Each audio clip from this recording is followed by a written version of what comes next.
let me dance in your love. I wanna feel your fire, baby, let me dance in your love. I wanna feel your fire, baby, let me dance in your love. I wanna feel your fire, rising from the flames, that dies only to burn again. Let me dance in the rhythm of your flame. If I burn, let me die to burn again. If I burn, let me die to burn again.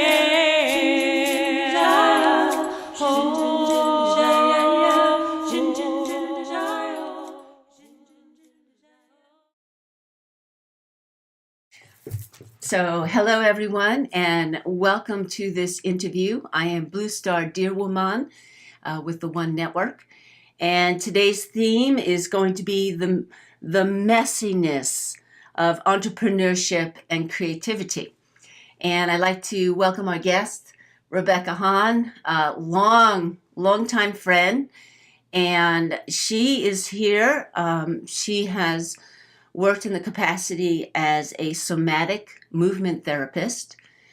She is also a consultant coach and a tantric yogi. And we are just going to let ourselves free flow here today and take you on a journey with us on this topic, the messiness of entrepreneurship and creativity. So, Rebecca, I want to thank you for being here.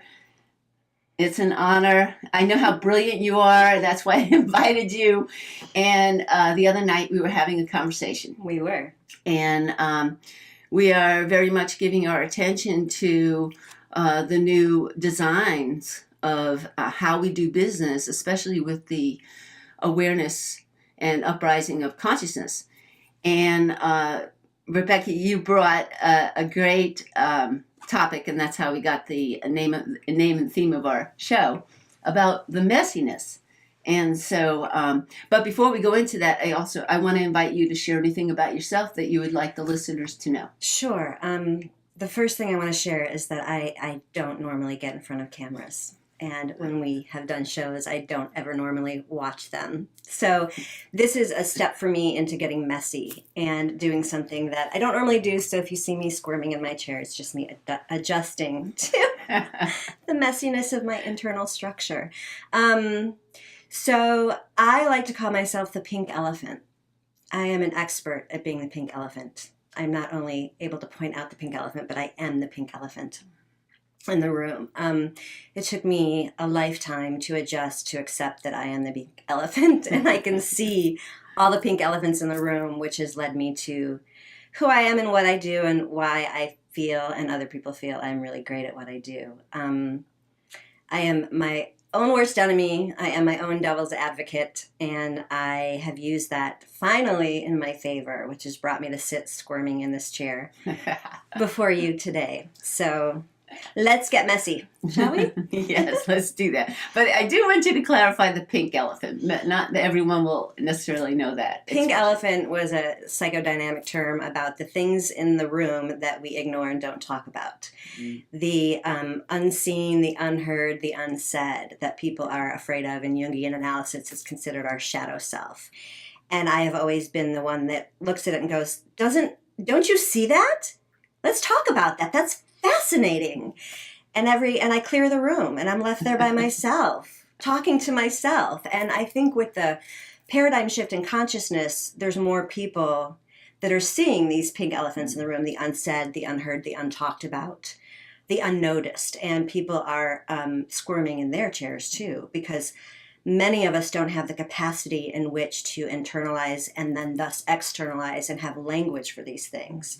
It's happening in our creativity, it's happening in our businesses, it's happening in our corporations. There's been much conversation around transparency and disclosure on a global scale, a political scale, but we're not quite equipped internally. Our internal map is not quite equipped to process these things unless we've been born pink elephants, which many of us have, and thus being born a pink elephant, you talk about it and you practice for many, many years being okay clearing a room.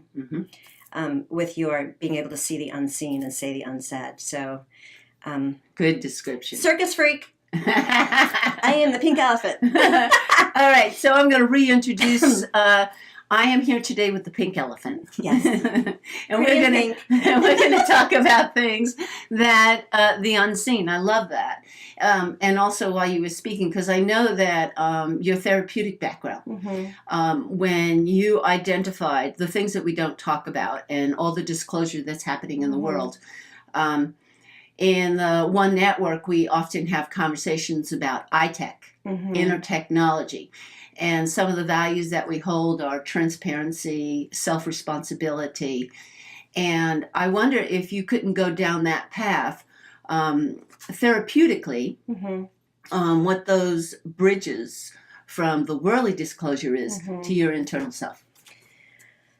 Okay, so this is going to lead into our conversation about entrepreneurship because it's all connected. Our paradigm is shifting drastically and quickly. And the way we live and the way we do business and the way we create is changing. Science has proven it. Contact me and I'll give you references, but I'm not going to reference anything now.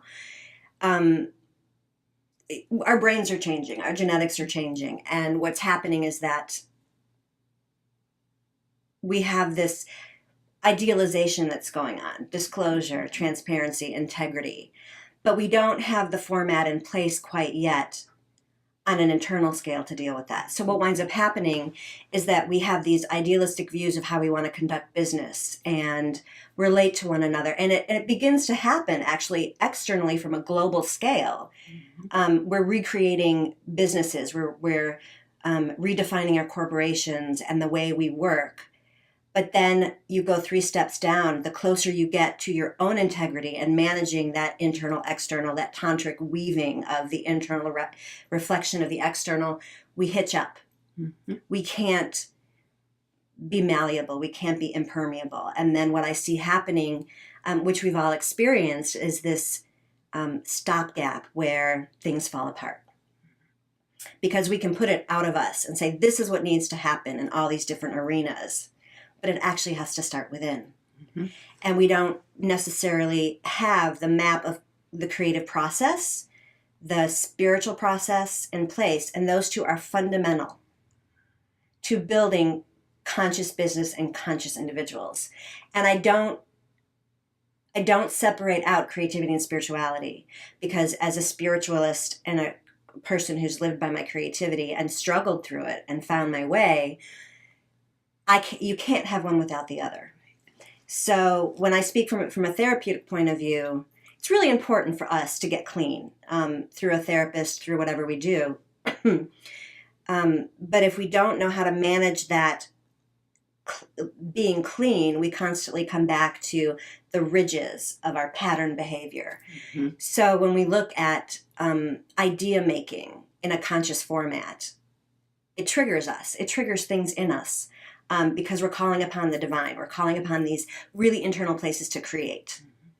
And so we have to understand a roadmap of creativity, which is messy. So we run away from that pink elephant. Right. And in order to uphold that creativity, that vessel to keep growing, we have to have some sort of spiritual component, whatever that is for you, however you take care of yourself. I know that when I'm in my deep spirituality, I lose sense of the world. And I get kind of frozen and I want to hide in that bubble of safety. And when I'm really in my creativity, it can be almost manic and I don't know how to take care of myself. When I'm in my entrepreneurship self and trying to pull those together and build a business and I negate either one of those two, I wind up just looking at the monetization and the formula and I lose my creativity and my spirituality goes away because I get scared.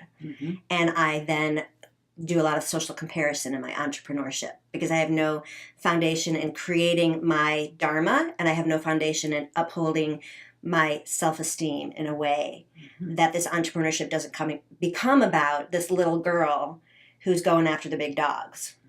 So you can't separate them. And I think the problem becomes We can idealize and put it all out here, which is really easy, but it has to come from an internal structure and then an internal community structure.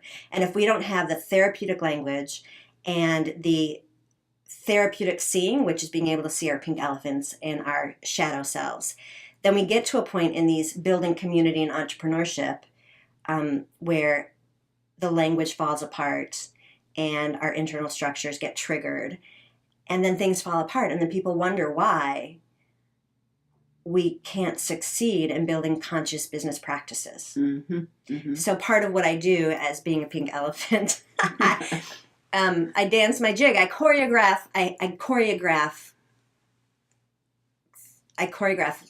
business and life in ways where even if the business structure isn't conscious, we can bring it into consciousness.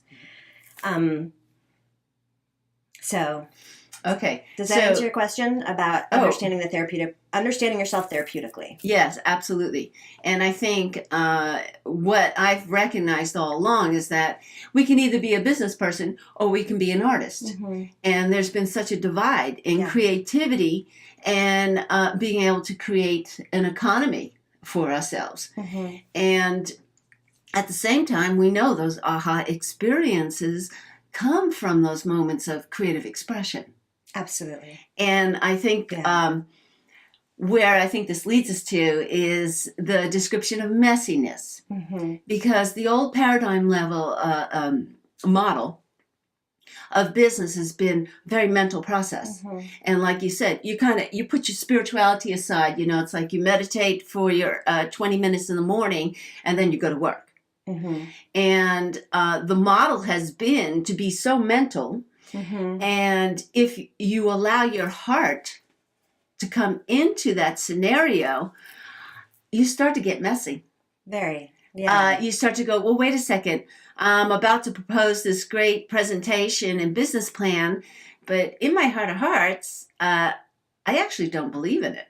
Mm-hmm. But it's going to make money. Or I don't believe in myself. Yeah, or I don't believe in myself. And I think that's probably the core. Yeah. Is that we essentially have not stepped into our power fully so that we can say, hey, my heartfelt self, my creative expression is an integrated part of creating this new economy. Yeah. So, all right, there you have it. It's not just creativity, but it's not divorced from our heart self. Absolutely. Messy. Let's get messy. And we hope you're inspired to get messy with us. Right. So let me speak to that part of the first step in messiness is just making the decision to live your dharma, which is your life's purpose. And we're in an era now where business is shifting, and the world and the evolution of the world and the evolution of our business structure has shifted so much that business is actually asking us to step up to our life's purpose. Whether you're an accountant or whether you're going to be a Nobel Prize winner, the world is marketing itself, and our intellectual property and our creative property is what is in trade here. And people don't know how to manage that. No fault of our own, we weren't taught. An article I'm in the process of writing is called Death of a Salesman. And it speaks to this idea of that we have a certain paradigm around business. And when we decide to follow our dharma, we go and we look for business formula to follow for success. And it's not working in this new marketplace. And if we don't start creating, at least in the United States particularly, a way of creating business that's conscious and creative and spiritual and know how to monetize that, we are going to falter as an economy. We are the largest economy in the world, and we are already faltering. The writing is on the wall. So when we talk about this idea of being spiritual, being conscious, we throw words around, but really the essence of what that means is being able to sit with yourself and understanding what is an intuitive idea and a creation and what is something that you're buying into as a belief system that is not worth monetizing anymore. And all the books I've read over the past dozens of years about really successful entrepreneurs, whatever their formula was, they always sit. They know how to sit. And I used to sit for hours. And my mother used to come in my house unannounced. She still does. And she'd walk in and I'd be on the couch, just laying there. She'd go, "What are you doing?" I'm like, I'm sitting. What are you sitting for? You get a job. What are you sitting for? You don't have you just quit your job. You got all these ideas and you're sitting? Yeah. I love you, Mom. Yeah. Right. But we have to learn to sit and trust. And I have been in situations where I have prayed and begged for ideas to come, and they haven't. And then you just go to your spirituality, and you have more faith in the emptiness, and you wait, and it doesn't come. And then you get really scared. And then you go back to your stinking thinking and track that thinking. And then you get a really creative idea, and then you get scared, and then you sit longer. So the first step is being able to sit, just sit and trust and not have any thoughts come. But we have to learn to sit first and foremost. Mm-hmm. And you'll sit longer than you want to, trust me. And that's what I mean about spirituality, is being able to sit in your own mud, crap, whatever you want to call it, and then allow that to transform, and don't put a formula on it. And then the creativity will kick in. And then that's where the messiness comes. Right.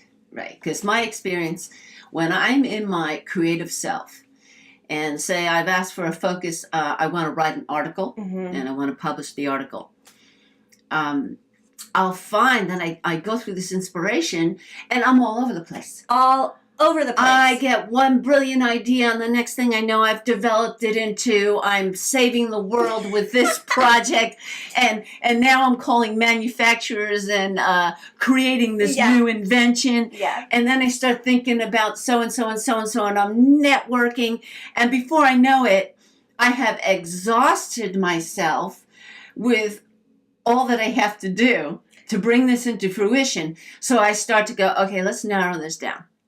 Let's just get finally focused. And the next thing I know is I kind of lose my oomph. Right. So what happens is that if we don't really sit longer than we think we need to,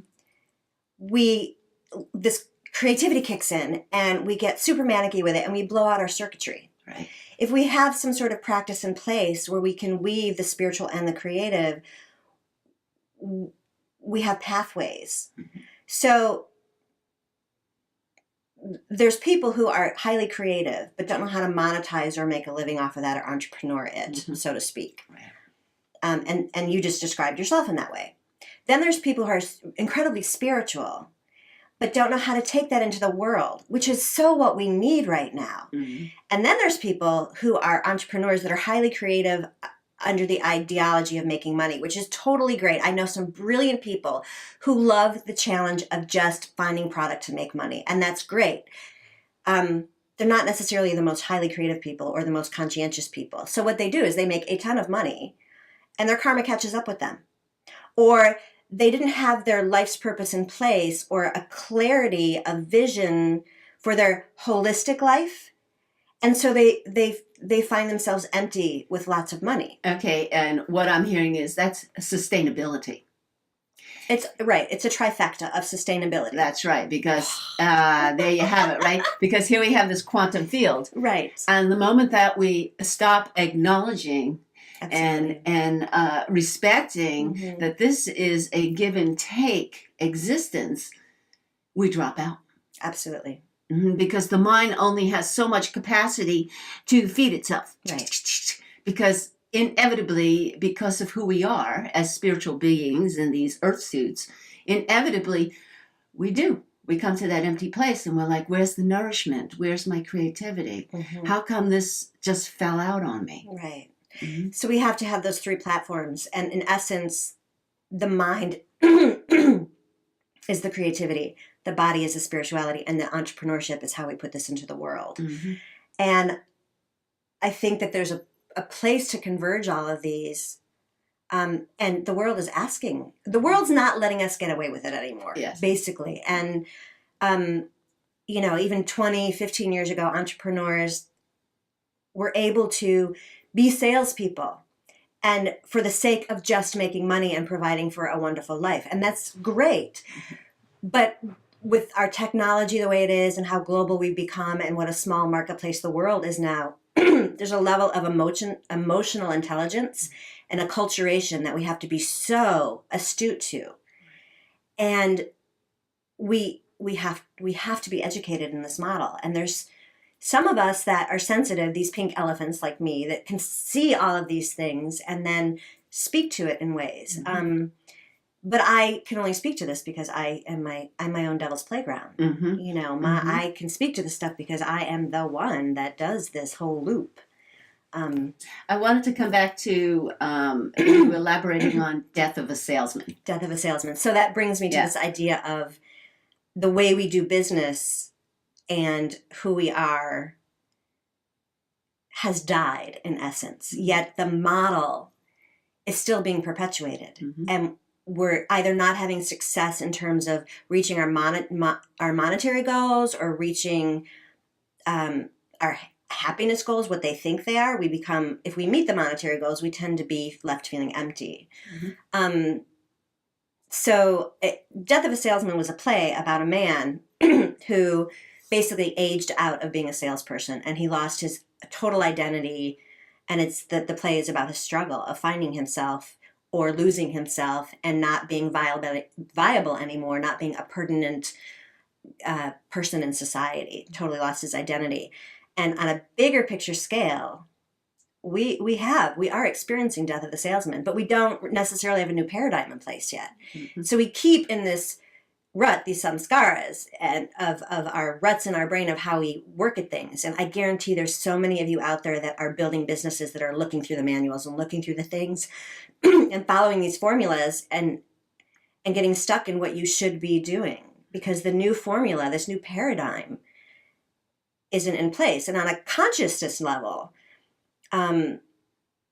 we know nothing else. So we go to this death of a salesman model, this old model, and it's obsolete, yet we have nothing in place yet. So that brings me back to the sitting.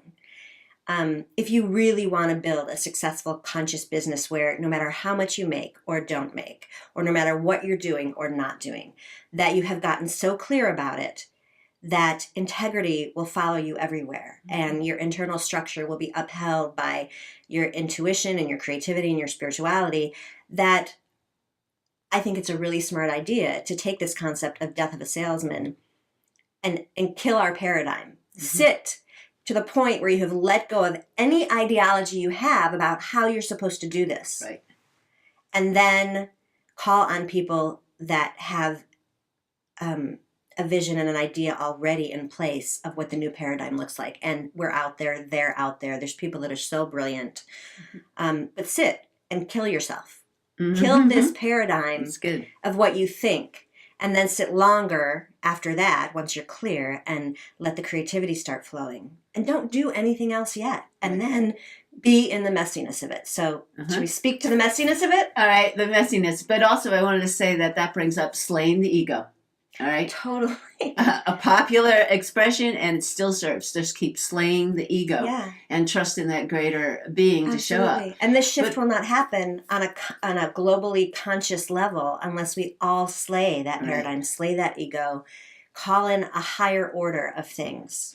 Also, I want to point out that a theme that seems to be surfacing in our world is, especially with the expansion of the internet, is that information sharing seems to be the core of anything that we're going to take on now. Absolutely. And that what we're doing is via the social networks and internet access, we are really seeking the opportunity to share these new ideas from this new holistic self. And so in the past, part of the old models have been that you look for, you would watch something like, let's say someone's doing a presentation. You look to see if they fit in 1, 2, and 3 of, are they a good presenter? Right. Do they have a good formula? Are they clear? And now what we're saying is we're looking right at you and going, you know what? I'm figuring this out in the moment. Here comes messy. All right. I'm figuring this out in the moment. It's like, what is it that's in my heart that perhaps you want to share? What is the pertinent information here? At the same time, how can we assist you? How can we offer you a product of consciousness? How can we offer you a service of consciousness? And how can we offer something that creates a monetary structure, and everyone feels okay about it. Because, currency, money has gotten a terribly bad rap for good reason. Right. All right? That's because we haven't been conscious around it. Right. We don't know how to be. I mean, that's a harsh way of putting it, but we are learning how to, based on this shift in evolution and what's being asked of us of the world. We are, Yeah. So let's go into a creative spin here. Okay. All right. So let's see. In this day and age, I mean, I think we have a huge culture of what do we do now? Right. Where do we go from here? Yeah. And what's this whole thing about, keep smiling and put a smile on your brain and put a smile in your body.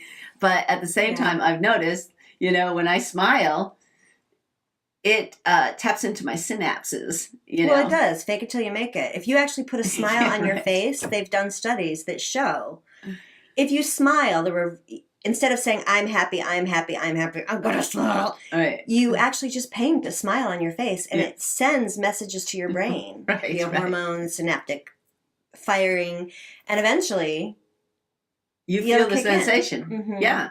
And that's what, I cultivate a lot, recognizing the quantum field is right here. Mhm. All right. And so we're holding the intention right now that all significant data is flowing through us and that we're working at our optimum higher self. Mhm.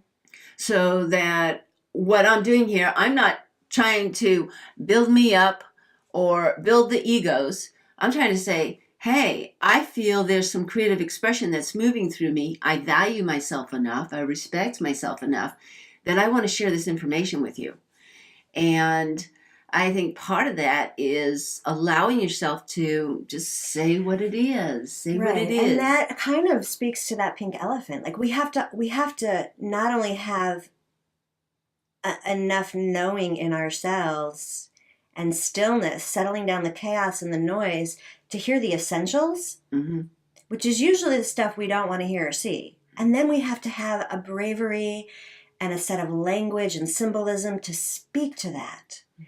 So that when we watch the speaker, it's no longer, well, I mean, those things are important. Do they speak well? Are they getting their point across? Blah, blah, blah. But step out of that heady analysis of what that paradigm is. Are they a good salesperson? Get clear and still enough in yourself to go, I see beyond the language and the words and the presentation, and I resonate. Yes. And you don't even have to take notes. You are your own iTech. You are your own data format where you can sit in such stillness in the essence of it that you get it. And you take it in. You take internal notes with it because you resonate. You're clear enough to resonate with it. So, yeah, I think it's at this stage, it's essence sharing. That now our responsibility is if we're sharing with someone and you say something that totally I either disagree or it doesn't resonate, I don't have to put you in a box. Right. I don't have to say, okay, that does it. I'm done with you. It's like we're reading the scriptures. I kind of feel like you're a sacred scripture and I'm a sacred scripture. Aw, thanks, DJ. Yeah, you're welcome. And so are you. We're all sacred scriptures because we're sharing our divine truths. And so when I sit here and how I've read sacred scriptures in the past is when something resonates with me, I know it's my truth. Absolutely. And this is something that I share in sessions as well. Pause for a moment. Okay. How do you know something's resonating with you? Yeah. That's How do you know? Right. We'll come back to that. Okay, that's good. So when I do the psychic mentoring sessions, I usually communicate to the person I'm sitting with that, look, I'm in the same field with you right now. And I'm just intuitively hearing messages or resonances, and I'm sharing them with you. Right. And what I want you to do as someone sitting here and receiving is if something really resonates with you, know that it's your truth. It's nothing I said. It's not even the quote. It's not even the words. Something energetically resonated with you. You're having your aha experience. Own it. Be empowered. But if I say something and it doesn't resonate with you, you don't have to sit in judgment of me. You don't have to go, okay, that's it. I'm never going to, see you again.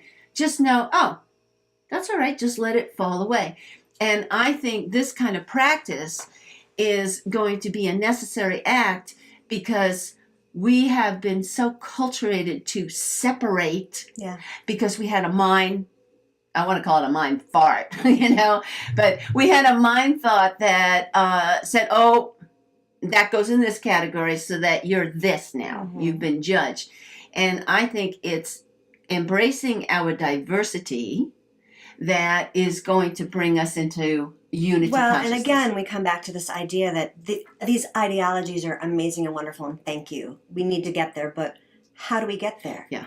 Okay. People don't have a model in place to get there, and part of that model is unmodeling, mm-hmm. getting messy. Mm-hmm. The other aspect of it, and I've seen this in meetings after meetings, is that people are the ridges that we've created, these patterns of thinking based on our paradigm.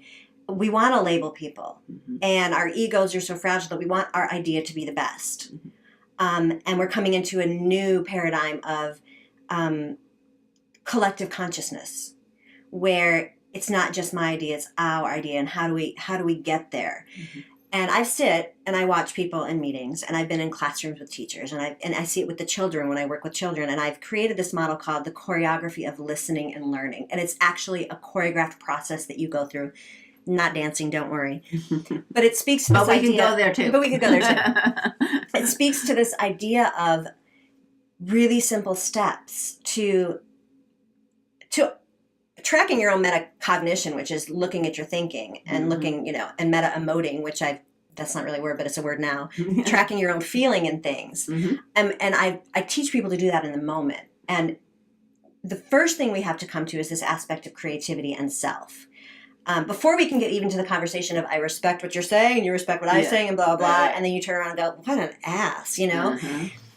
So it comes back to this idea of being able to visualize and personalize our learning and idea making. Mm-hmm. Then the next step is being able to share that in a way where we don't have to take 20 sentences to get it out our mouth. And by that time, we've lost everybody. And we've lost them to the degree that they're so worried about what they're going to say, because they might sound like us, that everybody's anxious. And so we work at a model where we get really internal and clear, and then we learn how to bring that out our mouth clearly. And then there's a step about reflecting and hearing the points that resonated with us. So you're teaching people an internal structure of resonating about the strongest ideas, which takes it off the ego. Mm-hmm. And then the last part is collaborating parts of ideas. Because I know all of you have sat in meetings, most of you, where you notice that here's the structure. Someone stands up or is just sitting there, and you can see them fiddling. You know who's going to ask the next question or say the next statement because they fiddle. They do something. Their eyes are a little bit off the mark of the person talking. And then they begin to speak when it's their turn, and they're pressured. And it takes them 3 to 7 sentences to get out their point. Mm. And then it takes them another 3 sentences to say exactly what they said again, but with 1 or 2 prepositions different. Yeah. And then they usually say it one more time, all again. And this speaks to this idea of we don't trust ourselves, and we don't trust our language, and we don't trust that we live in fear of being put in that box. Mm-hmm. So yes, we need to come to a place where we are highly emotionally intelligent. Right. We can speak with many different cultures. We have to build community around business. We can't survive anymore. Mm-hmm. It's no longer going door to door. It's no longer hiring certain people to do tasks. Everybody that we converge with has to be acculturated, emotionally intelligent, understand their own thinking, their samskars, their ridges, their ditches mm-hmm. that they get in. And we have to get away from this idea of labeling yours and mine. And mm-hmm. I know it took me years in the creative process, which we can transition into, and I've worked spiritually alone and creatively alone, and I've built businesses, and some successfully, some not. And wait, before you go there. Okay. Can you hold that? Yes. Because I just want to, just what you just shared, is that I think one of the significant tools that's missing when we stand up, right, and we take our first shot at saying what we're saying, is pauses. Mm-hmm. Which is the sitting in stillness and the emptiness. Exactly, but I think it needs to come into our communication as well. Right.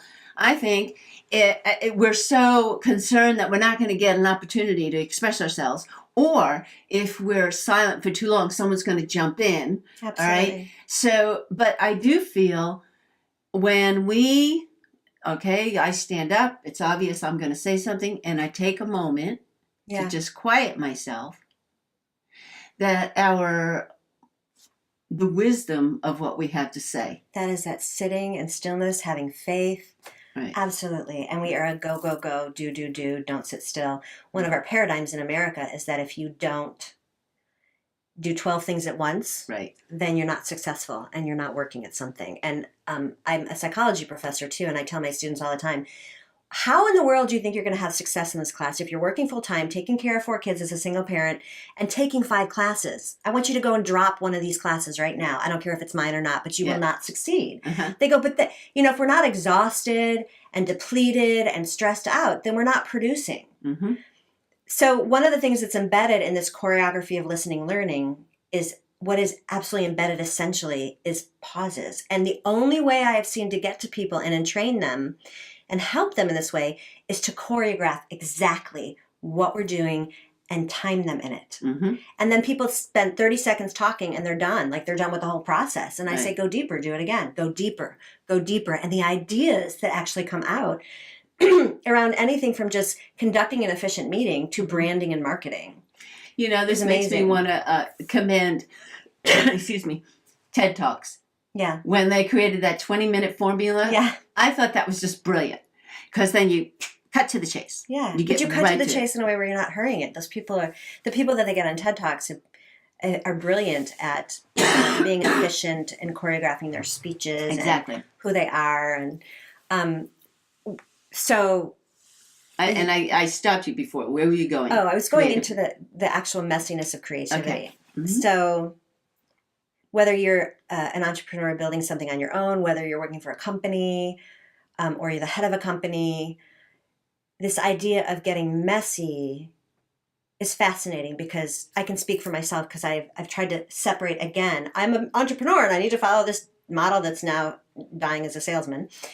Or I need to be really in my spirituality to find my dharma and the rest just kind of falls away. Or I need to be super creative or I just get flooded with creativity. Right. But then I'm no longer the entrepreneur. Mm-hmm. That means I negate monetizing myself Mm-hmm. and getting it out in the world. And I remember sitting in lots of creative processes up until a few years ago where I would have something strongly intuitively move through me and speak to that, and the director or somebody else or the producer or whatever would say, well, this was our vision. And then I go, okay, and I would do their vision.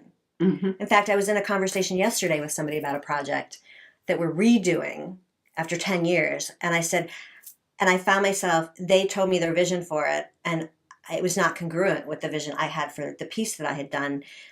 And I found myself saying, I completely respect you as the director on this piece, but intuitively, I am absolutely on my platform with this, and I feel incredibly strongly about doing this piece this way. Mm-hmm. However, I respect your vision, and I want to incorporate your vision into it, but I want you to trust me with my intuition on this. And most people know me well enough by now that when they see me get like that and go, I'm having a really strong intuitive pull to this, and I am not backing down from it. Most people go, I trust you, Rebecca. I've seen this happen to you before, and I trust you. But most people aren't at that place yet. Mm-hmm. And most business, can you imagine if you ran a business and all of the people that were were co-creating, I'm not even going to say employees, that were assisting you in co-creating your vision, had a spiritual, intuitive, creative prowess to speak from a place about entrepreneurship where the greater good of everything was upheld and ego wasn't a part of it. Can you imagine what you would produce? Lord have mercy.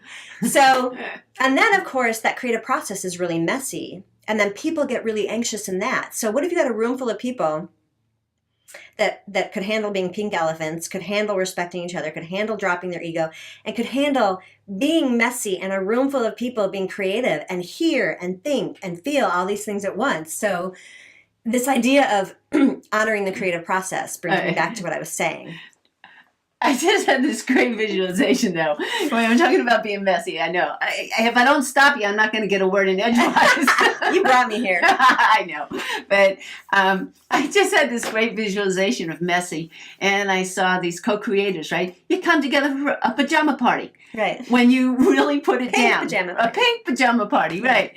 And but it's that environment of being able to relax and bring more of your whole self present. Right.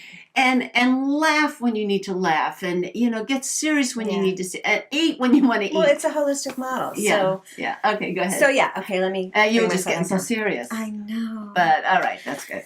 But I guess that's part of the passion of my Dharma is Yeah. this thing that Yeah. I've discovered in my my more later years, whatever we call me now, Whatever I am now, be here middle now. aged, Ageless.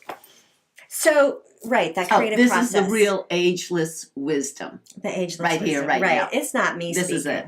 Yeah. It's the divine. So a lot of people that are in business or in their spirituality or whatever it is don't really understand that creative process and the getting messy with it. And there's really something to the creative process, which I've been in many times, and it's made me want to hang myself by my toes permanently, forever.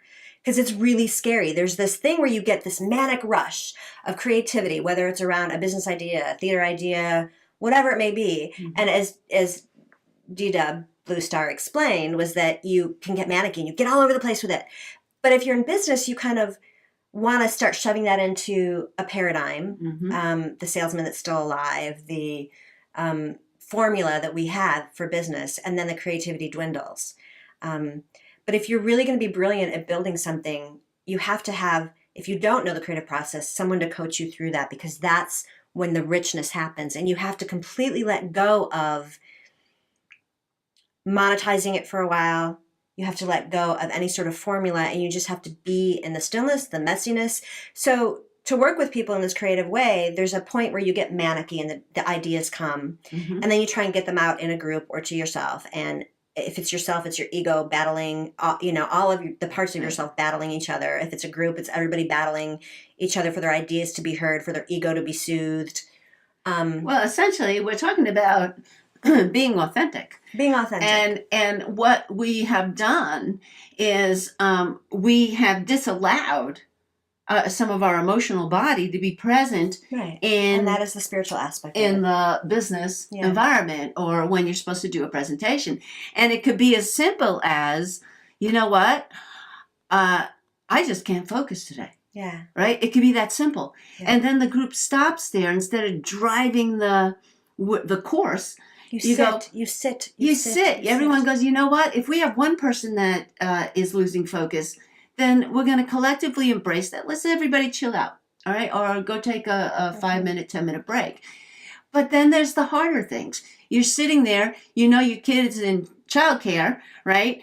And it doesn't look like this meeting is going to end on time. And I have to be honest with you, I'm getting anxious right now, and I can't even focus on it's our lives, our full out personal Which brings lives. us back to that idea of having some sort of spiritual component to your life where you have faith. Let's put this on the table. We'll come back to it. Or let's sit in stillness. So that aspect, again, whether you're entrepreneuring by yourself and just building it, just planting the seed, or whether you have the company, to be able to have that. And then when the creative process kicks in, when you get to a point where brains are entrained enough to fire in so many areas that you can think about selling that coffee from a totally different aspect. And then how do you approach the creative process? Because inevitably what always happens in the creative process is that you fall into this black hole. This black hole where after the mania and all everything comes through and all that messiness gets, and then you're left with this. You get sucked into this vortex, this black hole of unknowing. And if you keep it in the paradigm of business and goal and product-driven stuff, you're going to lose sight of the creativity. You're never going to crawl back out of that black hole. Now, there is the incubation time, too. And I think we have a fear of that, where you can be so creative, right? And you're really on a spin, and then it just gets silent. That's, I guess that's another way of talking about the black hole. And that's also the law of attraction. It's not a mantra that you want to do in your mental self. It's a sensation. You have a sensation of prosperity, a sensation of love. and then you let it go. Mm-hmm. And there is some dynamic of that silence, letting it go, and then all of a sudden it appears. It's like you trust, faith in the universe and allowing it to come. Right. There was something else you sparked me about in this conversation. I'll come back to it. You go ahead.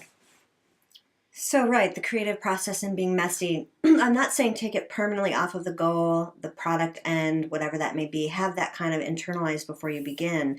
But understand there's going to come a point where you're going to have to get messy with it and completely take it off of this idea of the end goal and come back to it. You'll know intuitively when to come back. You'll have like this, okay, this is the only metaphor that came to mind for me, but you will have your creative orgasm. Yeah. And you'll be totally satisfied. And then you go, okay, wow, that was so hot. That was so good. Great. We're fully satisfied. Let's move it back into product now. Let's move it back into the goal. But again, if you're not an artist who goes after the blank page or an artist who creates a piece of choreography from nothing or a painting from nothing, blank canvas, we don't necessarily understand that creative experience. So we can't even access it, or we stop it too soon, or we don't have anybody that coach us through it. But then the people that are understand the creative process don't understand how to then bring it back into monetization and bringing what they have out into the world, or even managing people to help them. All right. You recently have shared with me, you're doing studies about the brain. Right. Neuroscience of the brain. Yeah. Exactly. And that's one of the cultivations that I'm doing, is really getting my left and right brain to find that dance together. And maybe you could address that aspect and how it could assist in creating that bridge. Right. So, but we were on messy. Well, it's part of messy in the sense that we, when I speak of metacognition and meta-emoting and all these things, it's about being able to be your observer and track. Oh my gosh, this made me feel this. Okay, is that fear, or is that just it's a crap idea? Or this person's triggering me and I'm feeling this way. Is it because I have some thing about what they said, or they stole my idea, or they pissed me off yesterday, or so to be able to be your own observer and track that.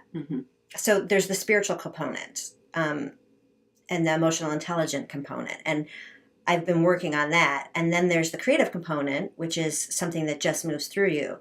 But there's this piece that I have found that is really missing, and I'll speak to it briefly because I could go on for 2 hours about it. But we can sit in meditation. I've sat in meditation for 62 minutes a day for 40 days, just working it out and doing mantra and pranayama and mudra and just, these ancient ways of working. And I've sat in my creativity before, and I've taken care of myself physically before. But unless you bring in the component of actually stimulating the brain and the pathways, the neurophysiology of our brain, which meditation can change, but on its own, without this third missing link, this neurophysiology, it's amazing how we can quantumly get there so much quicker. And it fills that little gap, because I've spent a lot of time in meditation and it's sustained me in many ways and shifted things. But when I started putting in the neuro mapping, totally changed things. So there's ways to brainstorm that get you really into your creative process. But then again, we lose sight of how to build that in community because our ego gets involved. We lose our choreography of listening and learning. And then there's a way to brainstorm where you ask specific questions or present things in a certain way, where it fires parts of the brain that aren't normally used for that. And you can see it happening in people, students, children, people building product, organizations, where their brain starts firing from a different place, where you access things neurologically.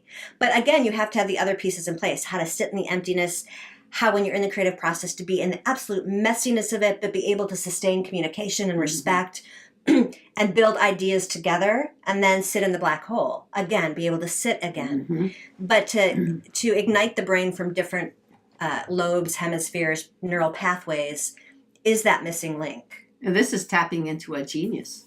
I really do believe everyone has the potential of genius and brilliance. Oh, completely. And it's just allowing all those sensations, those electrical circuitry to happen in your being so that you are stimulated. Like you said, you can feel the synapses going off in all different directions.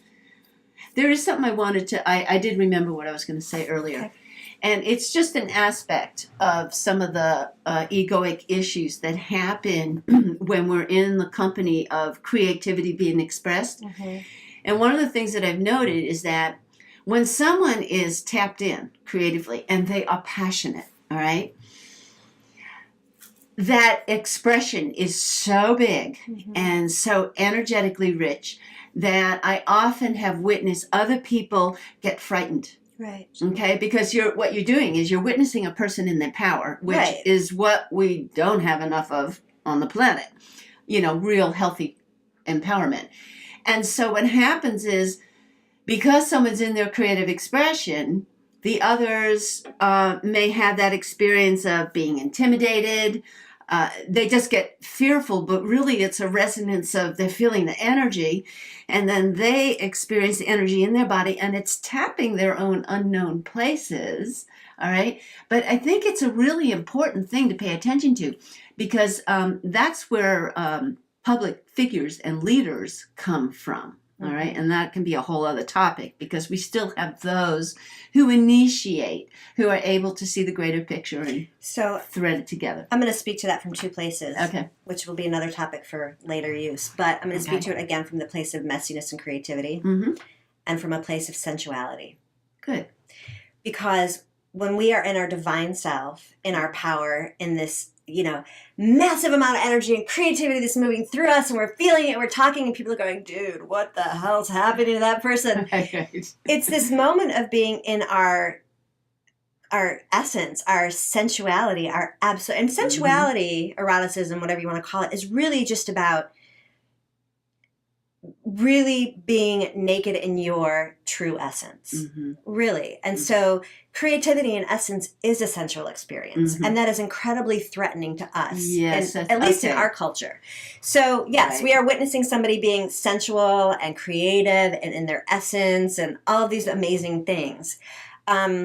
All right, so we're allowing that, and it's messy. Yeah, right. But you're touching upon a very sensitive subject right now because it's our sexuality too. It's our sensuality. Yeah. Well, I wasn't even going to use that word. All right, okay, that's another one. Right. But yeah, look at all so we're got so much stuff and that around is that unknown process. That is watching somebody riff. Whatever it may be. I mean, if you equate it, okay, we can go there for a minute. If you think about it in terms of being sensual in your core, expressing yourself authentically, sexually. Yes. It's like there's no way to get your point across sexually, to become sexually satisfied, to have an orgasm, whatever it may be, if you're self-monitoring, or if the person that's with you is going, ooh, they're getting way too passionate. They're getting way too erotic. They're getting way too if you're in bed with somebody naked, you're not going to be going, ooh, I don't know. You're going to be like, bring it on. So you're witnessing someone's in their divine. And I don't mean divine feminine. I don't mean goddess. I mean divine just in your true self. You're witnessing somebody really expressing their sensual core. Right. Whether you're talking about the coffee you need to market or whether you're talking about something else. So the people witnessing, or you witnessing yourself as the observer, has to understand that that's a really powerful experience. Whether you're witnessing it as part of the team or you're witnessing it as yourself, to understand that that's the messiness of that is the creative process. Yes. And two things need to happen. One is that the person speaking has to understand that for themselves and just really, truly be able to get messy and understand that the things that come out of their mouth may not be right yet, but if everybody can take it in and hear it and catalog that in their own personal computer, then we can come back to it and converge on it. The other thing that needs to happen, and this comes back to the idea of spirituality and stillness and letting the ego go, is that the people that are witnessing your divine dance of creativity, sensuality, it's all in there, have to be able to meta-emote and metacognate and track themselves and observe themselves and then be a vessel, an empty vessel for taking all of you in and really listening and really hearing and being okay with your messiness. Yes. So It's a you me thing. It's a you us thing, and we have to honor that. And we're doing it. Okay. All right. We're in our messiness now. Oh, and by the way, I have this whole entire time, I've had butterflies in my stomach, yeah. and I'm sweaty, and I'm still nervous, just to let you guys know. Yeah, that's what I was thinking. I was like, okay, there's been an arousal. We're excited. We're being passionate. And it's like, I agree. I'm going through the same thing. But from the beginning, I'm still nervous, just to let you guys know. I'm still nervous. Right. Okay. Well, this is what I was going to say. Messiness, all right? We are right here. We're live examples. Yes, we gave this interview a theme, all right? And I guess I'm sitting in the position of the interviewer and, making my attempts to facilitate and keep a stream of thought and a thread to the storyline, right? Yet, we got fired up here. And I know you can feel this. We got fired up and it was like, well, now I'm interrupting. Now it's like, no. Stop there. I got to say this thought. Which is okay because we know each other so well we can do that. But, well, that's one but of you can't do that to your boss. Right. So, and then look what happened. We opened up spiritually, essentially, and the energetics just got ignited. All right? They got ignited. And just talking about, and the neurological stimulation, we just put this intention out into the quantum field. And I know that even though you're not sitting right here with us, you are sitting here with us. You feel this. So I just thought we are a good study of our own selves. Right. I tell you, I'm my own science experiment. And then sometimes I call in, lab techs because I have no idea what I'm growing and creating. But yeah, so it's, again, we come back to that idea of spirituality, creativity, and entrepreneurship in the sense that, not only do we have to understand our own creative process and all the stuff that turns up, but we have to honor others. And then that comes back to being able to clear yourself enough to sit when someone's doing that and not get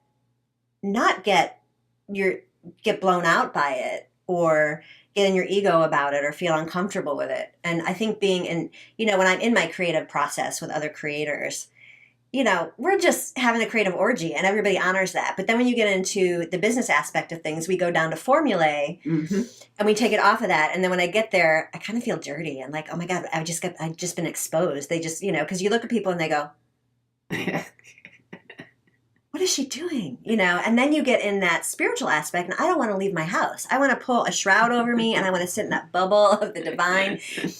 But then we have to have a practice for this trifecta of how we put those together in order to build business consciously and have success and create product that's phenomenal in ways that serve the world, whether you're an accountant or whether you're marketing coffee, whatever it may be, or whether you're marketing something spiritually or you're a consultant or a coach or whatever, so that's the trifecta I have found. And when we understand all three of those components in whatever way possible, and we build businesses and we have our co-creators assisting us, our lab techs, understanding that process, it's a no-fail system. Yes, I really like that. What do you call it? The trifecta. The trifecta. The trine. Okay, and the trine, absolutely. But what I'm hearing is that we are coming out of a long duration of really being so over left mind, all right, left brain. Yeah. And I think that's actually pushing us to an extreme messiness right now because there's a real resistance, even spiritually. There's a resistance to laws, boundaries, borders. We don't really want to follow any rules yet. We're still seeking. You never have. Well, we're still seeking that. Yeah, and I think that even spiritually, often what happens is we get in such a peaceful environment, where we let go. There's a continual falling away. Yeah. And you can almost feel your resistance. It's like you don't really want that meditation to stop.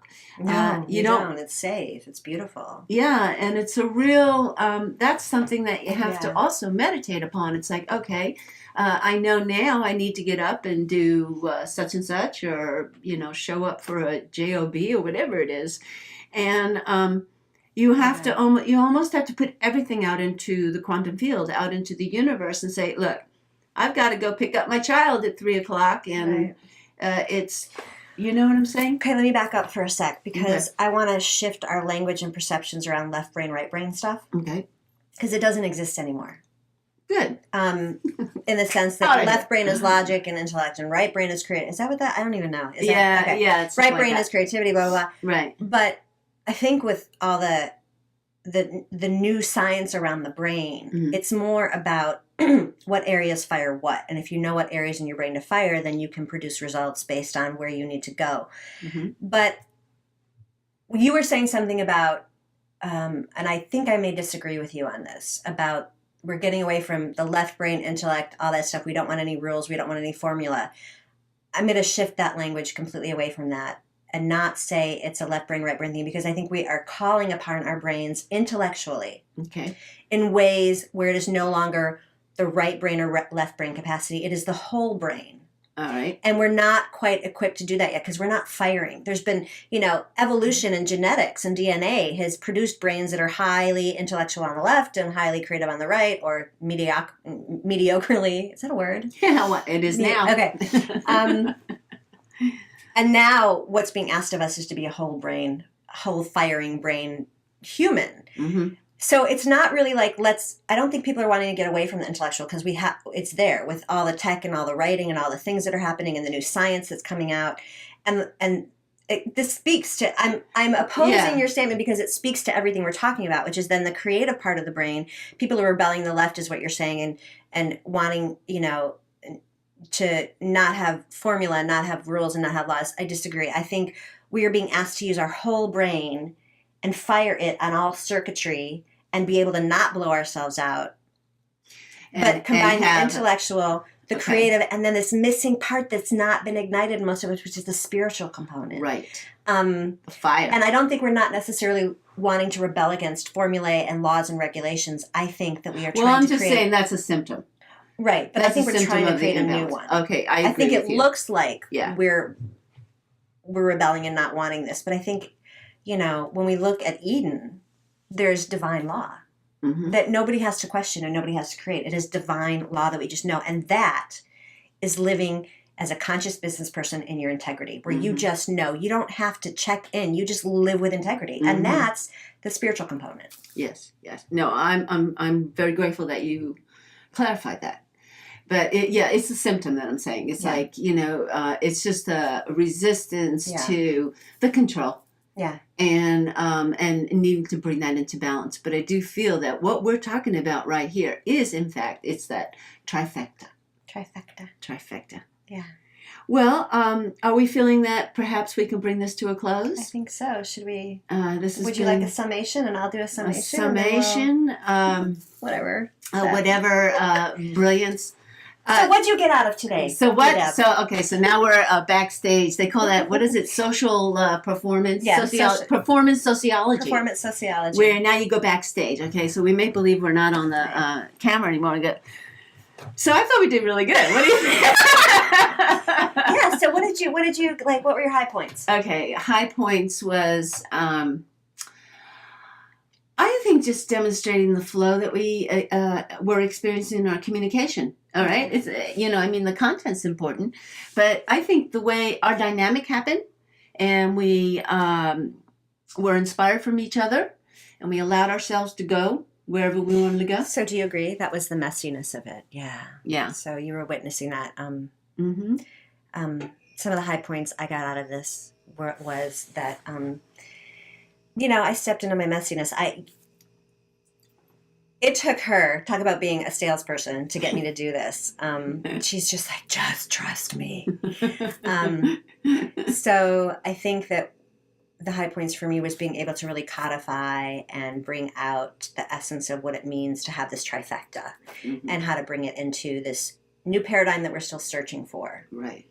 And spirituality peppered with neuroscience, creativity, and entrepreneurship in a way where we can monetize ourselves with integrity and consciousness and shift the paradigm away from the dying salesman into something new, where we don't have to do that, and sitting with yourself long enough and having enough faith, which is that spiritual component, to be messy in it. And So, how do you close these things? Okay, Like, so yeah, I'm so glad we had that's this my time job. together. I don't know what to do. Guide me. Okay, so the first thing is to stop talking. All right. One of the things I'd like to close with is that this interview, the page that it's on, you're going to see some information about Rebecca, and if you have any interested in any of her services, we'll have her contact information there as well. And I do want to assure you, I just know how awesome this is to do it with you, that we're going to do this again. Okay. We're even contemplating creating a series and pick the topic. In fact, if you would like, you could send us an email and suggest the topic that you'd like us to take on. And if you have questions, please feel free to send those to us. So in the meantime, we love you. I love you. And I think I do too. I'm in love. I just want to say thank you all for giving me the opportunity to be messy and dance around as my pink elephant. So thanks very much for letting me be initiated into this weird tech thing. Yeah. All right, y'all. We'll see you again. Thanks. Bye. Whoa, whoa, whoa, whoa, whoa, whoa, whoa, whoa. The night grows, the moon wanes in its light, and time slows. When you're not in my sight, love is so mysterious. Many are lost, it's curious. What we have found's not all around. Love is a song delirious, hearing the muse mysterious. What is this sound that keeps us bound? Firebird, rising from the flames. She burns and dies only to burn again. Let me dance in the rhythm of her flames. And if I burn, let me die to burn again. If I burn, let me die to burn again. Baby, let me dance with your love. I wanna feel your fire. Baby, let me dance with your love. I wanna feel your fire. Baby, let me dance with your love. I wanna feel your fire. Baby, let me dance with your love. I wanna feel your fire. Firebird, rising from the flames. She burns and dies only to burn again. Let me dance in the rhythm of your flame. If I burn, let me die to burn again. If I burn, let me die to burn again.